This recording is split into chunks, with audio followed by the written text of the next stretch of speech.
જય હિન્દ મિત્રો. તો અત્યારે માર્કેટમાં બસ એક જ વાત ચાલી રહી છે કે ગુજરાત પોલીસ કોન્સ્ટેબલ 2025નું મેરિટ શું રહેશે, ડોક્યુમેન્ટ વેરિફિકેશનનું મેરિટ શું રહેશે, આપણો ડીવીમાં વારો આવશે કે નહીં આવે, ફાઇનલ મેરિટ શું રહેશે. તો આજે આપણે એ વિશે ચર્ચા કરીશું કે ગુજરાત કોન્સ્ટેબલનું ફાઇનલ મેરિટ શું હશે.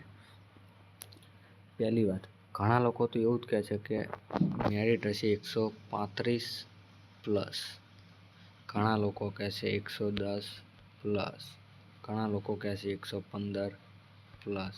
તો કોનું આમાં સાચું કોનું માનવું? આપણને એમ થાય કે આમાં કોનું સાચું માનવું, કે ખરેખર 130 ઉપર જશે, ખરેખર 120 રહેશે, 110 રહેશે. અમુક લોકો તો 98 જ કહેશે. તો આજે આપણે સાચી વાસ્તવિકતા જાણીએ. જો અત્યારે હાલમાં ફક્ત ગુજરાત પોલીસની પરીક્ષા નથી લેવાની, ઘણી બધી પરીક્ષાઓ લેવાની છે, જેમ કે GPSC 1-2, STI, PSI, constable, RMC, AMC, CCE, group A, group B, પછી શિક્ષકોની 10,000 પ્લસ, આવી તો ઘણી બધી જીપીએસસી ટેકનિકલ. તો ઘણા બધા કોમન ઉમેદવારો છે. આપણે અત્યારે શું અચાનક ગમે એને ખાલી આડેધડ કહી જ દેવું છે ને કે 130 ઉપર, 120 ઉપર. શું તમે જાણ્યું કે એ વ્યક્તિ જેને એવું કીધું 130 ઉપર એને સાચું એનાલિસિસ કર્યું છે કે એને કંઈ ખબર છે, અનુભવ છે? આડેધડ તો હું પણ કહી દઉં કે 150 ઉપર રહેશે, તો શું સાચું માની લેવાનું 150 ઉપર? એટલે માર્કેટમાં આવી બધી અફવાઓ બહુ ઉઠશે જ્યાં સુધી ફાઇનલ મેરિટ નહીં આવે. ફાઇનલ મેરિટ આવશે ને એટલે જેને આવું કીધું હોય છે ને એ વ્યક્તિ દેખાશે નહીં. એટલે ખોટી અફવાઓથી દૂર રહો અને શાંતિથી માઇન્ડ રિલેક્સ કરો અને આગળની ભરતીની તૈયારી કરો. ભલે તમે આ ભરતીમાં ફાઇનલ હોવ તો ઊંચી તૈયારી કરો. અત્યારે કોઈનું મોટિવેશન ના તોડશો. અને જેને જેટલી ખબર છે એ ખબર તો આપણને છે. સરકાર કોઈને અલગથી કોઈ વ્યક્તિને નથી કહેતી કે ભાઈ તને હું એકને કહી દઉં કે 130 ઉપર રહેશે અને એ વ્યક્તિ આપણને કહે કે ભાઈ મને ખબર છે 130 ઉપર રહેશે. તો એ બધી અફવા છે. બધા અત્યારે અફવા હવામાં તીર છોડે છે. જો આજે તો નોટિસ આવી ગઈ, અઠવાડિયામાં વિધિન 1 વીકમાં ફાઇનલ આન્સર કી આવી જશે, એટલે બધાને અંદાજો આવી જશે કે કેટલું મેરિટ રહેશે. અને ફાઇનલ આન્સર કી આવ્યા પછી પણ આપણી ચેનલમાં એક મેરિટનો હજુ વિડીયો લાવશું.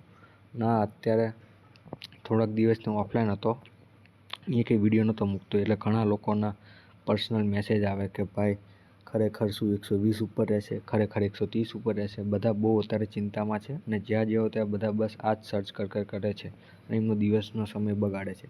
તો ભાઈઓ, મારું મંતવ્ય એટલું છે કે જે જીસીએ વાળા સરે કીધું છે ને, જીસીએ સરે, એ 100% સાચું પડશે.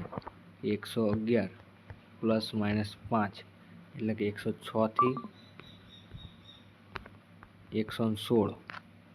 બસ મેરિટનો આંકડો આની બહાર નહીં જાય. પછી તે કોઈ પણ કેટેગરી હોય, કોઈ પણ કેટેગરીને જો આટલા માર્ક થતા હોય ને તો એને નિશ્ચિંત રહેવું, એને કોઈની કોઈ જોબ તો અવશ્ય મળશે.